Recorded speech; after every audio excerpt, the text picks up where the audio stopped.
The alien sky was deep purple, full of glowing stars that moved slowly like lanterns in water. Jason stood on a soft white hill, dressed in ceremonial robes made of silk-like vines that shimmered in the light of two moons. In front of him stood Nyala, an alien woman with skin the color of polished silver. Her eyes glowed faintly blue and her long hair flowed like liquid. She was the most beautiful creature he had ever seen.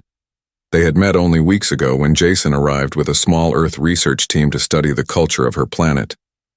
While the others focused on science, Jason wandered into a remote village, and that's where he found her.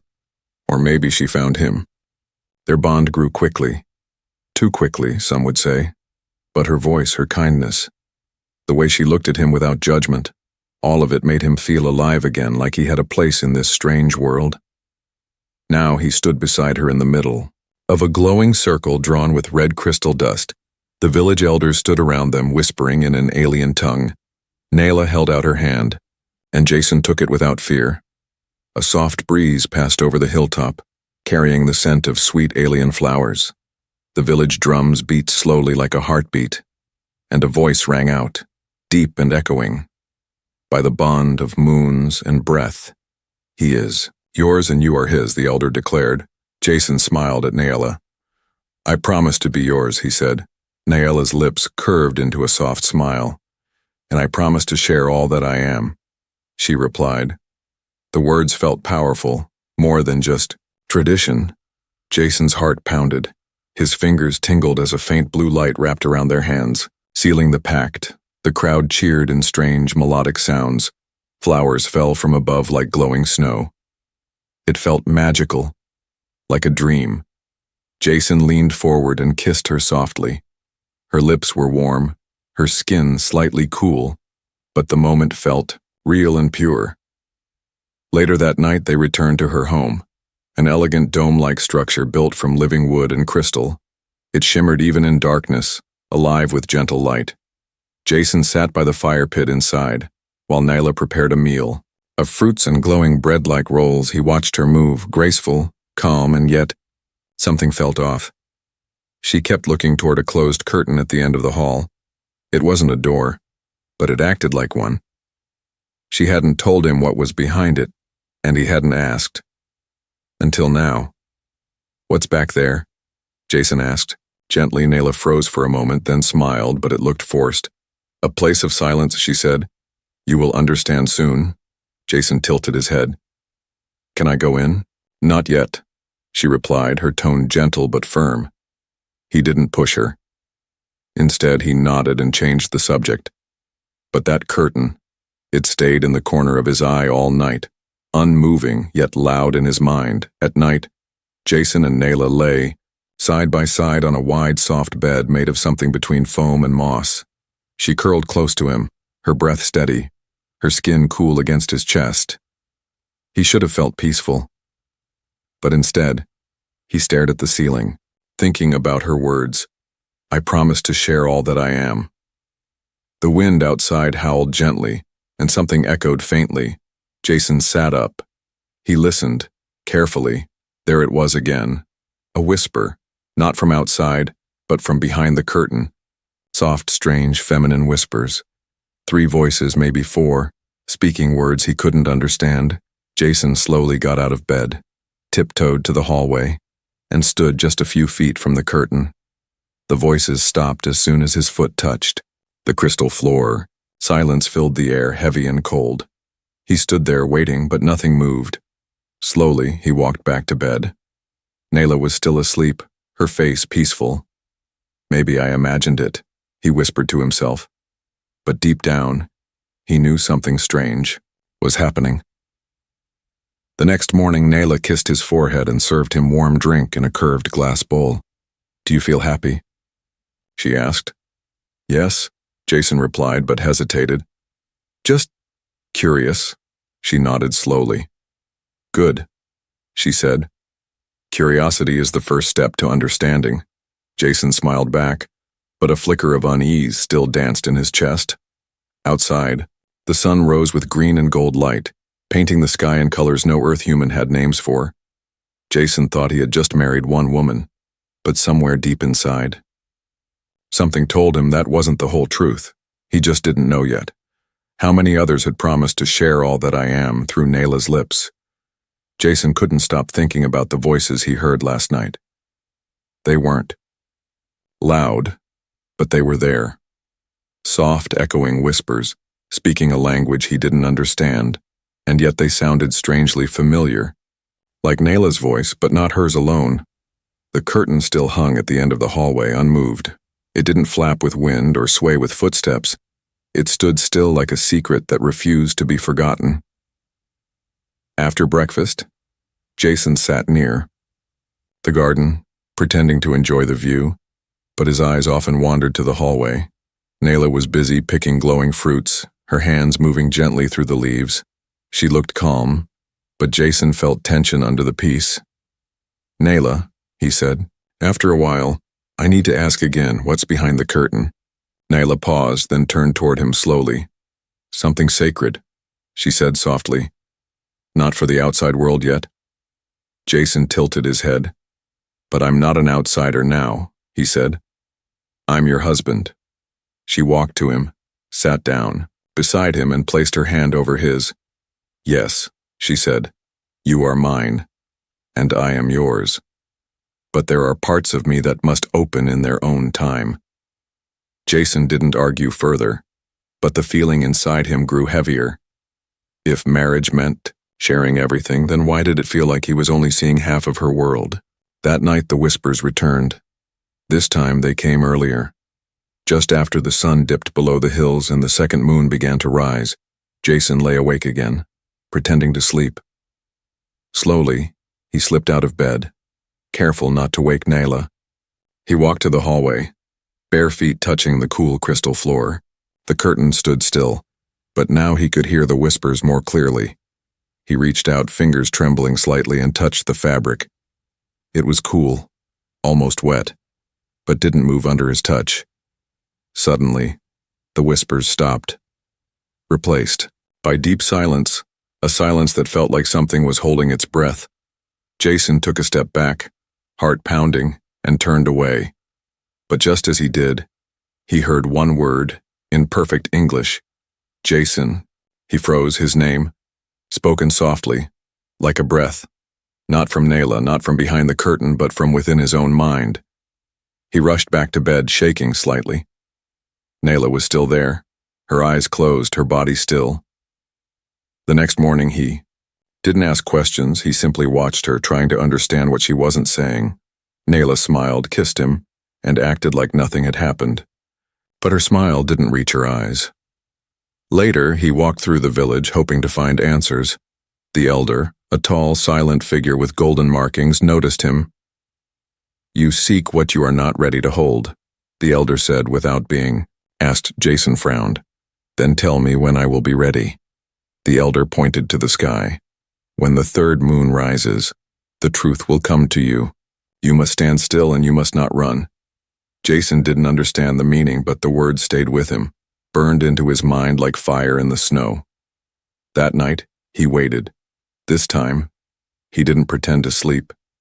He lay in bed with eyes open, staring at the hallway, waiting for the voices to begin. But the house was silent. Even the wind outside didn't move. The night felt thick, like it was made of oil and shadow. Suddenly, Nayla sat up, her eyes wide open, glowing faintly blue. She looked at Jason, then stood without a word and walked toward the hallway. Jason followed her silently, heart beating fast. She stopped just before the curtain, turned and looked at him. "Do you trust me?" she asked, voice calm but heavy. Jason swallowed hard.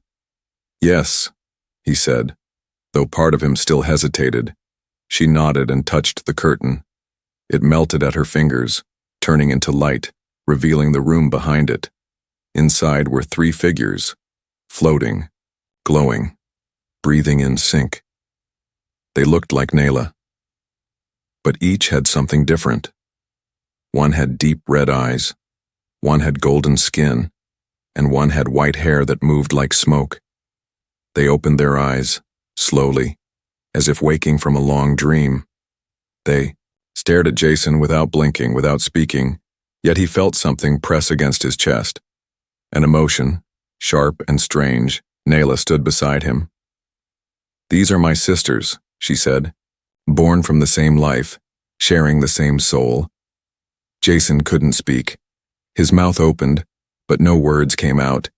He looked at the three alien women, and somehow they felt familiar, like he had seen them in dreams he didn't remember.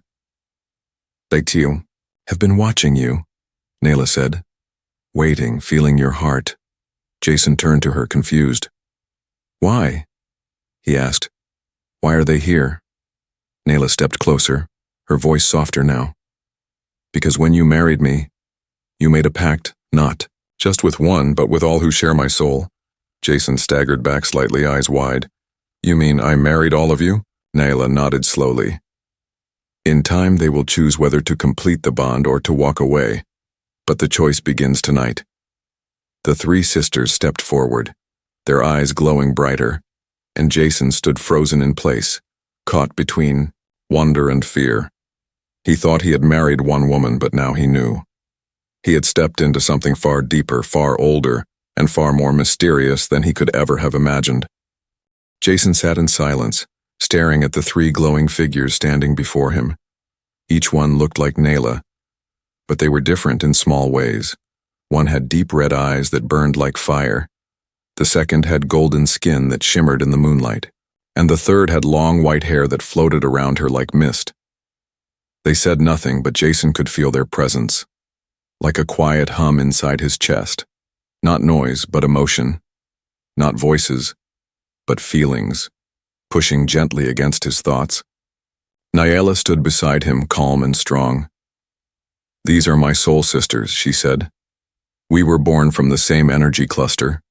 We were shaped by the same breath. We are one, but also three." Jason blinked, still trying to understand. "So, you're triplets?" Nayla smiled, but it wasn't amusement. "No, Jason. Not like humans. In our species, one life can become many forms. We grow together, we feel together. And when one bonds with another soul, the others must feel that bond too." Jason shook, his head slightly. "But I married you, not them." Nayla stepped closer, her voice like wind over calm water. "Yes, but when you took me, you touched them too. You didn't know, but they did. They have felt your warmth, your voice, your thoughts. They've been listening, always." Jason looked at the three sisters, still silent, still watching him. He felt nervous, like standing in front of something holy, something too large to understand. One of the sisters, the one with golden skin, stepped forward. She touched her fingers to her lips, then pointed to Jason's heart. Her eyes didn't blink, but somehow they looked kind. Nayla nodded. "That is Sira. She is the gentle one. She understands emotion deeply. She says your heart speaks louder than your words." Jason looked at her, unsure of what to say. "Why doesn't she speak?" "They speak with feeling," Nayla said. "With thoughts. Not like us, but you will learn to hear them." The second sister with red eyes walked around him slowly, like a silent wind circling its prey. Jason could feel heat rising from her, skin even without touching her. She stopped behind him, and for a moment he felt her breath on his neck. Nayla spoke again. "That is Relly. She is fire. She doesn't trust easily, but she respects strength. She has been watching your actions, not just your words." Jason turned toward her, his heart beating faster. Rel stared at him without expression, but her gaze felt like a test he didn't study for. The last sister, the one with white hair, stood still, her eyes closed. Then slowly she opened them and raised her hand toward him, her fingers spread wide, reaching for nothing, and yet everything. Nayla's voice lowered. "That is Anari. She walks between dream and silence. She connects with the mind. She's already touched your dreams. Have you not seen her before?" Jason gasped slightly. His mind raced. In the last few nights he had dreamed of a glowing figure in a cold forest reaching out to him. He always thought it was Nayla, but now he wasn't so sure. I thought it was you," he whispered. Nayla smiled softly. "She chose to appear as me so you wouldn't fear. But now that the bond has begun, she will show her true self. Jason looked at all three, still trying to believe what was happening. "Why me?" he asked. "Why would all of you want me?" Nyla placed a hand on his shoulder. "Because you feel, Jason. You listen. You are not like the others who come from the stars with weapons and pride. You came with open hands. You touched my world with kindness. And now they want to see if your kindness can hold them too." Jason sat down slowly on the soft floor, overwhelmed. "I don't know if I'm ready," he said. Nyla knelt beside him. "You don't have to choose now, but they will watch. They will feel. And one by one, they may decide to join you or not." Jason took a deep breath. "And if they do," Nyla's eyes met his, glowing gently, "then your soul will be stretched, divided among 4 hearts. Each night one may lay beside you, or all or none. You will never be alone, but you may never feel alone again." Jason didn't know what to say. His world had changed in a single night. He thought he had found love, but instead he had found something older, stranger, deeper. The sisters began to fade, slowly walking back into the chamber behind the curtain. Their lights dimmed as they passed, but not completely gone. Jason knew they would be near, always. As the curtain reformed itself, sealing the sacred space once again, Jason turned to Nyla. "Is this what you meant?" he asked. "When you said you'd share all that you are?" Nyla smiled, her voice soft. "Yes, and this is only the beginning." Jason had never been so tired and so restless at the same time. The days were quiet, peaceful, almost too peaceful. But the nights, they were filled with strange emotions. Blurred thoughts and the feeling of invisible eyes watching him sleep. Nyla remained calm, always gentle, always loving. She never forced anything, never rushed him. But Jason could sense it. Something was building, not outside the house, but inside it, around him, in him. The curtain at the end of the hallway stayed closed, yet every night he felt it pulse with energy, like a living heart waiting in the dark. Sometimes he dreamed of the sisters, but sometimes he wasn't sure if it was a dream at all. One night, as soft rain fell outside and the moons were hidden behind thick clouds, Jason lay awake. Nyla slept quietly beside him, her hand resting lightly on his chest. He turned slightly and froze. Another hand was holding his other hand, soft, warm, and smaller than Nyla's. His heart jumped. Eyes wide, he slowly turned his head. There, beside him, under the blanket, was Sira, the sister with golden skin and gentle eyes. She looked peaceful, her eyes closed, her breathing slow and steady like she had always belonged there. Jason didn't know what to do. He looked toward the hallway, but the curtain was still sealed. No sign of movement. Before he could speak, Nyla stirred and opened. Her eyes. She looked at Sira, then at Jason and smiled gently. "She chose to stay with you tonight," Nyla whispered. "She felt your heart calling." Jason was speechless. "I didn't mean to. Call her," he said. "You don't need to mean it," Nyla replied. "Your soul speaks, even when your mouth is quiet." Jason lay back down, confused, nervous, but somehow comforted. Sira didn't move, didn't speak. But her presence felt warm, soothing, like a quiet stream running through his thoughts. He drifted to sleep, unsure of what the night would bring.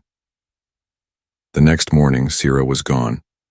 No sign she had been there, not even a fold in the blanket. Nyla simply served breakfast and hummed softly, like it was any other day. But Jason's thoughts were tangled.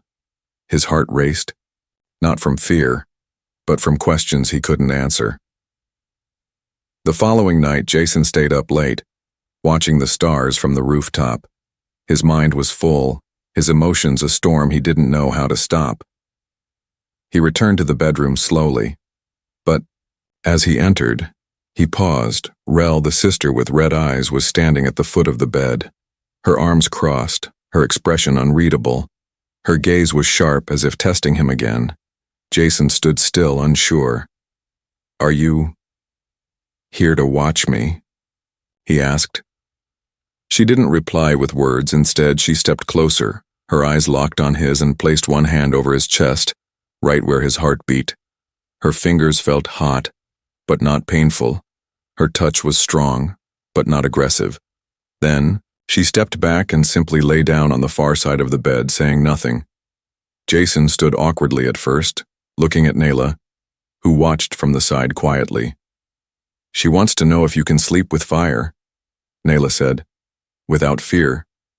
Jason slowly got into bed, keeping a small space between them.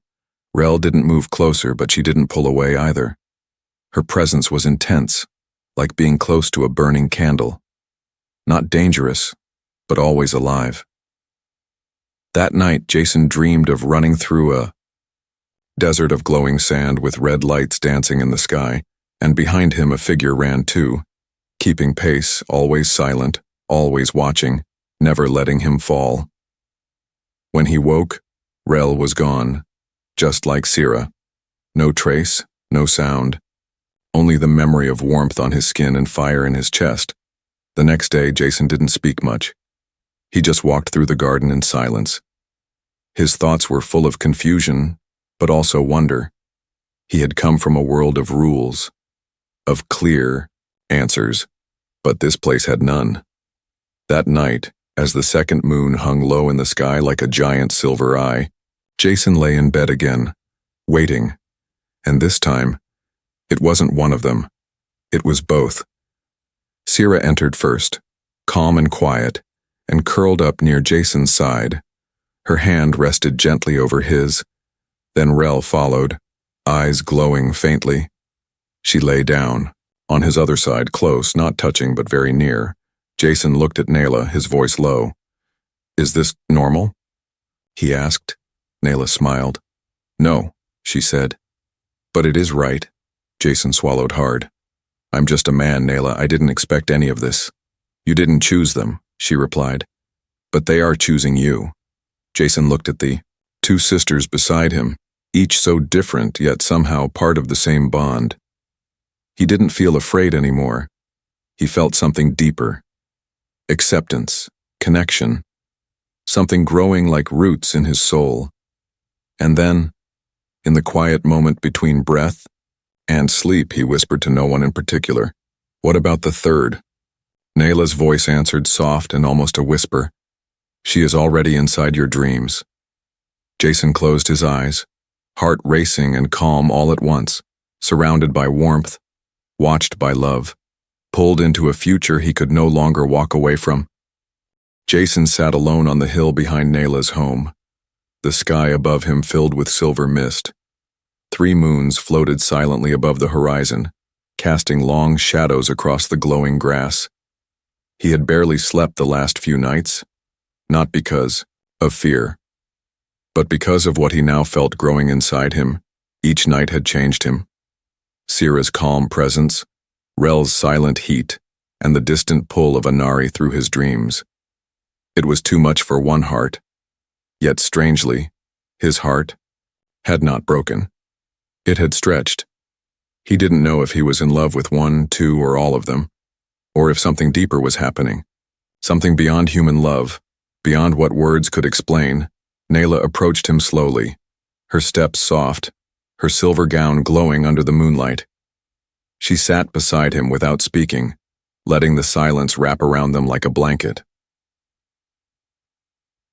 After a long pause, she finally spoke. "They have chosen." Jason turned to her, confused. "Chosen what?" "To bind with you," she whispered. "All 3, as one." Jason's breath caught in his chest. "Is that even allowed?" he asked. Nayla smiled faintly. "It is not common. It is not expected. But the soul chooses what it wants. Even when tradition hesitates," he looked down at his hands. "What does that mean for me?" Nayla placed her hand over his. "It means we must perform the ceremony of shadows. It is the only way to complete the bond. You will no longer be just a man in this world. You will be part of the circle." Jason frowned slightly. "Circle?" She nodded.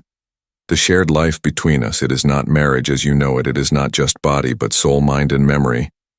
If you agree, you will carry pieces of us forever, and we will carry pieces of you." Jason felt the air grow heavier. "And if I refuse?" "You will still be my husband," she said gently. "But the sisters will fade away from you, their connection will break, and their light will vanish from your life." He looked at the sky again, at the 3 moons hanging above like watching. Something in his heart pulled him forward, past fear, past logic. "When?" he asked. "Tonight," she replied. Nyela led him down a stone path lit by floating orbs of blue light, deeper into the forest where roots twisted like ancient fingers. They stopped at a wide clearing surrounded by crystal pillars humming with soft energy. The 3 sisters stood at the center of the clearing, each cloaked in black robes, their glowing eyes the only light in the darkness. A low chant began, not from mouths, but from the air itself, like the trees and stars were singing. Nyela turned to Jason and handed him a small stone bowl. "Drink," she said. The liquid inside shimmered like melted stars. Jason hesitated, then brought it to his lips. It was sweet and cold, and the moment it touched his tongue, his body froze. The forest spun, and suddenly, he was no longer in the clearing. He stood inside a place with no walls, no sky, just darkness and memory.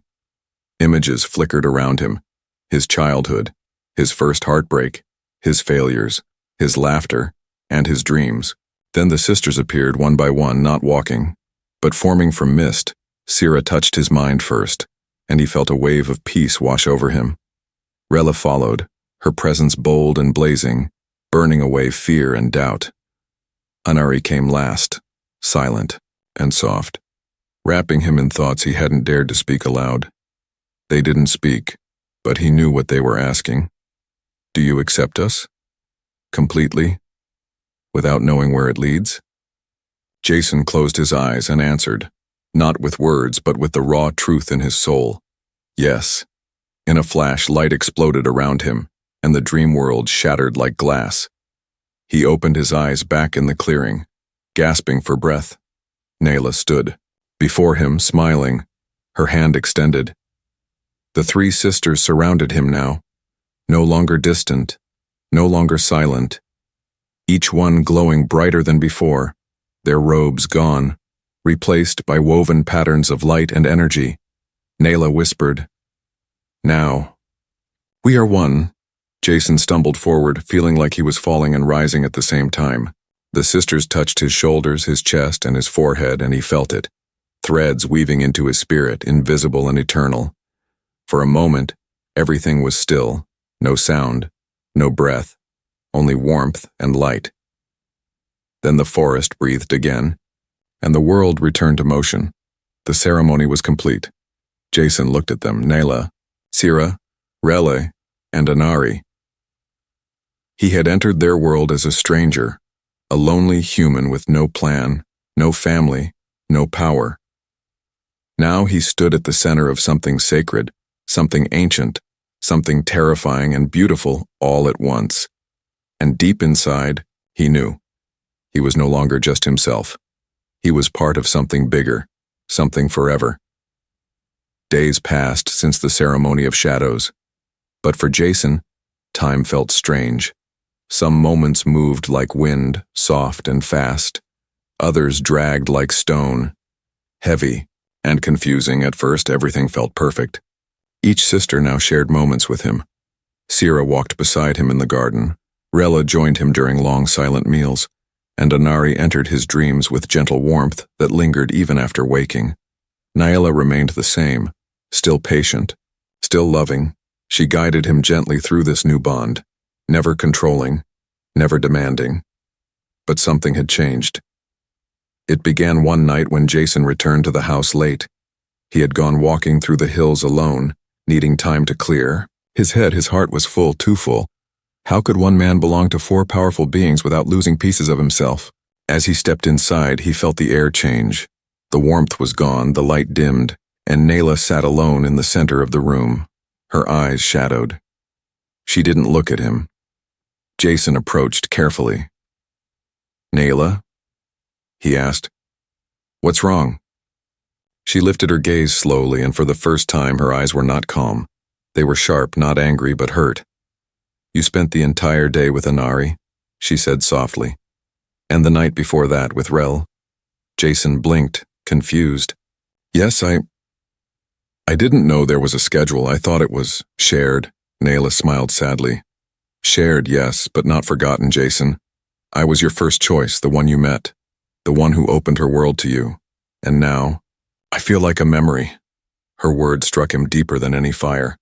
Nayla, that's not true, he said quickly, sitting beside her. You're not a memory.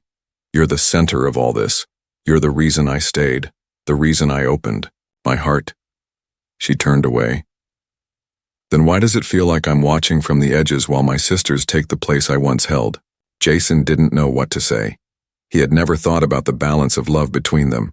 He thought the bond meant peace, harmony, shared spirit. But now he saw it. Nayla, strong as she was, had feelings just as deep, just as vulnerable. And under her calm voice was a storm she never showed. That night, Jason didn't sleep with any of them. He stayed in the quiet room sitting alone, thinking. The bond was real, but so were the hearts behind it. He needed to fix what was breaking before it tore them apart the next day. Jason prepared something he hadn't done in a while, a gesture. He carved a wooden charm from a small tree outside the village, shaped like the moon the night they married, and wrapped it in silver thread he found in Nayla's garden. Then he waited for her in the garden path, holding the charm in his hands. Nayla approached slowly, her steps soft but hesitant. Jason stood and extended the gift. I made this for you, he said, to remind you that no matter how far this bond stretches, you are still the reason it exists. Nayla stared at it, her fingers trembling slightly as she took it, her eyes filled with tears. Not dramatic ones, but quiet, deep ones, the kind that fall when words can't hold pain anymore. You remembered the moon? She whispered. I never forgot. Jason replied. She stepped forward and leaned into him, resting her head on his chest. I don't want to be jealous, Jason, I truly don't, but I was the one who dared first, the one who invited you to stay. And I'll never stop being grateful for that, he said, wrapping his arms around her.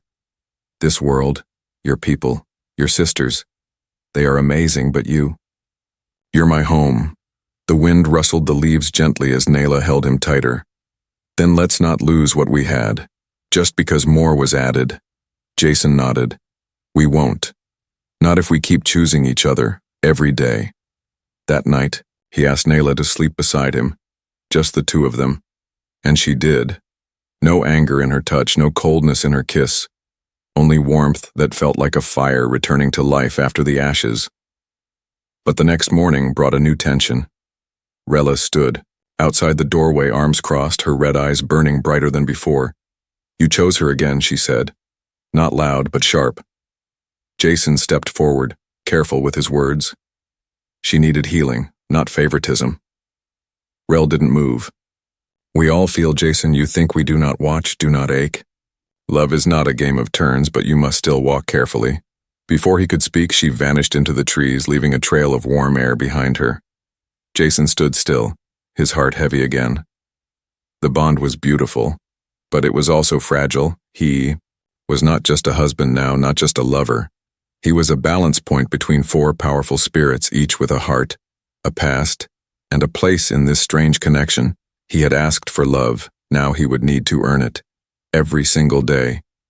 Jason stood at the edge of the quiet lake behind the house, the water calm and still like glass.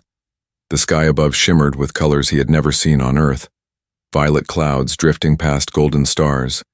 The world looked peaceful. But inside, the storm was just beginning to settle. He had come so far from a stranger on a research ship to a man tangled in a sacred bond.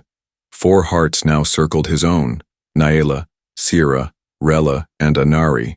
Each one had accepted him, but each one carried emotions as deep as the ocean.